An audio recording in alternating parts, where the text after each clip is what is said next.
एक एक विषय पर हमने पूरी चर्चा करने के बाद जनता का मैनिफेस्टो जनता के लिए आज जो है उसको घोषणा करने का काम किया है। सब्सिडी किस तरह देने वाले हैं, किसानों को किस तरह से लाभ मिलेगा या राहत मिलेगी? उनको चाहे जीरी की फसल की बात हो या कोई भी फसल के लिए बहुत ज़्यादा उनका डीजल लगता है, तो उनके लिए हम किसान का एक डीजल कार्ड करेंगे। सब्सिडाइज्ड रेट्स पर किसानों को डीजल देने का काम करेंगे। युवाओं के लिए रोजगार का तो दावा जो है भाजपा सरकार भी करती है कि हमारे से ज़्यादा रोजगार तो है किसी ने जो है दिए ही नहीं अभी तक, चाहे सरकारी की बात करें चाहे प्राइवेट सेक्टर की बात करें। बीजेपी की देन है ये कि युवा नशे के चपेट में आ गया है, युवा क्राइम में जा रहा है, तो हम लोग अपने युवाओं के लिए बहुत अच्छा प्रयास रहेंगे। एक सुरक्षित हरियाणा और युवाओं को पक्की नौकरी देंगे, ना कि कौशल रोजगार के तहत जो है कच्ची नौकरी देने का काम करेंगे। 4 लाख करोड़ का इस समय जो है कर्जा है, तो क्या लगता है कि ये आर्थिक स्थिति कहीं ना कहीं दिक्कत पैदा नहीं करेगी इन घोषणाओं को पूरा करने में? देखिए, बीजेपी ने घोषणा जुमला पत्र कुछ भी करने का काम नहीं किया। केवल और केवल एडवर्टीजमेंट पर, प्रचार प्रसार, नामकरण पर और नारों की एडवोकेसी पे ही उन्होंने सारा का सारा पैसा जो है बड़ी बड़ी एडवर्टीजमेंट्स अखबारों में, टीवी में आती है, उस पर खर्च किया।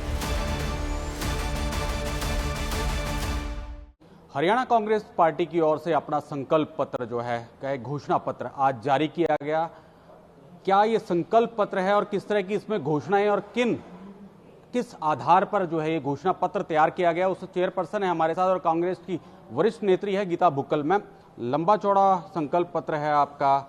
काफी समय भी लगा होगा, और किन किन वर्ग को आपने इस संकल्प पत्र के माध्यम से छुआ है? देखिए, बहुत बहुत धन्यवाद। हमने हरियाणा विधानसभा चुनाव 2024 के लिए जो घोषणा पत्र किया है उसमें ऑल इंडिया कांग्रेस कमेटी के द्वारा पूरी मेंबर्स की एक लिस्ट थी, उसकी घोषणा की गई थी और हमने उसके बाद सब कमेटीज का गठन किया डिफरेंट सब्जेक्ट्स पर किसानों के लिए, और हमने हर जगह न्याय चौपालों का आयोजन किया। युवा न्याय चौपाल, किसान न्याय चौपाल, नारी न्याय चौपाल, माइनॉरिटी और सभी वर्गों के लिए, किसानों के लिए, दलितों के लिए, महिलाओं के लिए, इस तरह से हमने कार्य करने का काम किया। और हमारी सब कमेटीज ने अपनी अपनी रिपोर्ट्स बनाई और साथ ही साथ में हमारे सांसद भाई दीपेंद्र हुडा जी ने हरियाणा मांगे हिसाब जो है इसकी जो यात्राएं की उसमें हमारे बॉक्सेस रखे गए, लाखों सुझाव उसमें भी हमारे पास आए। हमने सभी से बातचीत करने के बाद हमारी ड्राफ्टिंग कमेटी ने और हमारे आला कमान की ओर से एक कोऑर्डिनेशन की कमेटी टीएस सिंह देव जी, अमिताभ दुबे जी के साथ में, और चौधरी भूपेंद्र सिंह हुडा जी हमारे लीडर ऑफ अपोजिशन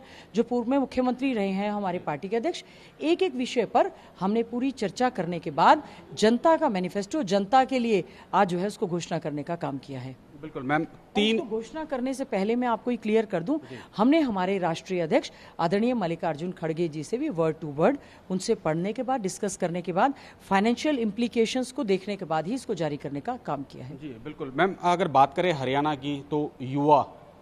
किसान और महिला, किसानों के लिए आपने एक घोषणा करी है कि डीजल पर जो है सब्सिडी कार्ड जो है दिए जाएंगे, युवाओं को जो है रोजगार के अवसर ज़्यादा से ज़्यादा प्रदान किए जाएंगे, और वहीं महिलाओं के लिए 2000 रुपये प्रति माह जो है एक सम्मान निधि के तहत उनको जो है एक पैसा दिया जाएगा। तो सब्सिडी किस तरह देने वाले हैं, किसानों को किस तरह से लाभ मिलेगा या राहत मिलेगी, इस पर थोड़ा सा आप बताएं। जिस प्रकार से हमारे किसान संगठन लगातार मांग कर रहे हैं, एमएसपी की कानूनी गारंटी की बात करते हैं, मुआवजे की बात करते हैं, तो चौधरी भूपेंद्र सिंह हुडा जी, क्योंकि राष्ट्रीय स्तर का जो हमारा घोषणा पत्र बनता है उसमें भी उन्हीं की रिपोर्ट पर कार्य हुआ। विशेष तौर से ये उन्होंने ये तय किया, उन्होंने कहा है जो हमारे किसान हैं, खासतौर से जो छोटे किसान हैं, उनको चाहे जीरी की फसल की बात हो या कोई भी फसल के लिए बहुत ज़्यादा उनका डीजल लगता है, तो उनके लिए हम किसान का एक डीजल कार्ड करेंगे। सब्सिडाइज्ड रेट्स पर किसानों को डीजल देने का काम करेंगे, जिससे हमारे जो किसान हैं उनको इसका लाभ मिल पाए। और दूसरा, हमारे राष्ट्रीय अध्यक्ष हैं, उन्होंने भी घोषणा की है, चौधरी भूपेंद्र सिंह हुडा जी ने भी की, हमारे सांसद भाई दीपेंद्र हुडा जी ने, सभी कांग्रेस के नेताओं ने, कि 750 जो किसान हमारे शहीद हुए अपनी मांगों को लेकर दिल्ली के बॉर्डर्स पर गए, हम उनको शहीदी का दर्जा देंगे, उनके नाम से हम शहीद स्मारक बनाने का काम करेंगे, और साथ ही साथ में उनके शहीदी के दर्जे के साथ साथ उनके परिवारों को एक एक सरकारी नौकरी देने का हम काम करेंगे। किसान हमारी अर्थव्यवस्था की रीढ़ की हड्डी है, उसको हम प्राथमिकता के आधार पर लेने का काम करेंगे। और बहनों के लिए जो हमने इंदिरा लाडली योजना के तहत 2000 कहा है, बहुत सारे राज्यों में ये है, और मैं समझती हूँ इसको हम प्राथमिकता के आधार पर 18 साल से लेकर 60 साल तक की महिला के खाते में हम इसको डालने का काम करेंगे। और युवाओं के लिए रोजगार का तो दावा जो है भाजपा सरकार भी करती है कि हमारे से ज्यादा रोजगार तो है किसी ने जो है दिए ही नहीं अभी तक, चाहे सरकारी की बात करें चाहे प्राइवेट सेक्टर की बात करें। देखिए, मैं कहना चाहूंगी कि भर्ती विधान के माध्यम से 2 लाख पक्की नौकरी देने का वायदा कांग्रेस पार्टी की सरकार बनेगी और वो हम कर रहे हैं कि हम एक कैलेंडर जारी करेंगे और उस कैलेंडर में date of interview, date of notification से लेकर रिजल्ट तक का उसमें हम डालने का काम करेंगे। साथ ही साथ में हम लोग ये इंश्योर करते हैं कि अगर कोई हरियाणा पब्लिक सर्विस कमीशन के चेयरमैन या मेंबर्स या स्टाफ सिलेक्शन के चेयरमैन या मेंबर्स इसमें संलिप्त पाए गए तो उनके खिलाफ भी हम लोग कानूनी कार्रवाई करने का काम हम बहुत फेयर, ट्रांसपेरेंट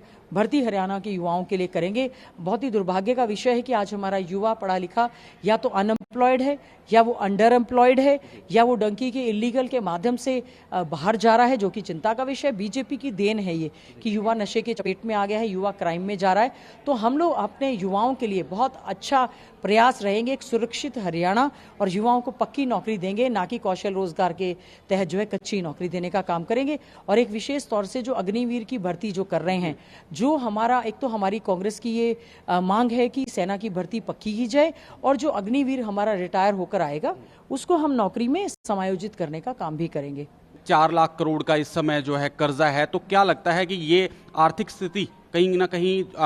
दिक्कत पैदा नहीं करेगी इन घोषणाओं को पूरा करने में? देखिए, बीजेपी ने घोषणा जुमला पत्र कुछ भी करने का काम नहीं किया। केवल और केवल एडवर्टीजमेंट पर, प्रचार प्रसार, नामकरण पर और नारों की एडवोकेसी पे ही उन्होंने सारा का सारा पैसा जो है बड़ी बड़ी एडवर्टीजमेंट्स अखबारों में, टीवी में आती हैं, उस पर खर्च किया है। हम लोग हमारा सोशल इंडेक्स जो है, सोशल जस्टिस सोशल इंडेक्स, क्योंकि एक वेलफेयर स्टेट के लिए अति आवश्यक होता है, उसी सोशल इंडेक्स को देखते हुए हमने खास तौर से सामाजिक सुरक्षा हर क्षेत्र, अनुसूचित जाति हो, अल्पसंख्यक हो, पिछड़ा वर्ग हो, जनरल कास्ट हो, बीपीएल हो, बहन बेटियां हों, उनको एक हमने उन्हीं के लेकर स्कीम्स की हैं और हमने फाइनेंशियल इम्प्लीकेशंस पूरी तरह से स्टडी करने का काम किया है। हरियाणा जो है उसको हम आर्थिक तौर पर बहुत सशक्त बनाने का हम लोग काम करेंगे और जो हमने वायदे किए हम हर वायदे को पूरा करने का काम भी करेंगे। शुक्रिया हमारे से बातचीत के लिए। तो गीता बुक्खल थी जो है मैनिफेस्टो पर हमारे साथ खास चर्चा कर रही थी। मैं अभिषेक तक्षक, कैमरामैन बनी चौहान के साथ, पीटीसी न्यूज़, चंडीगढ़।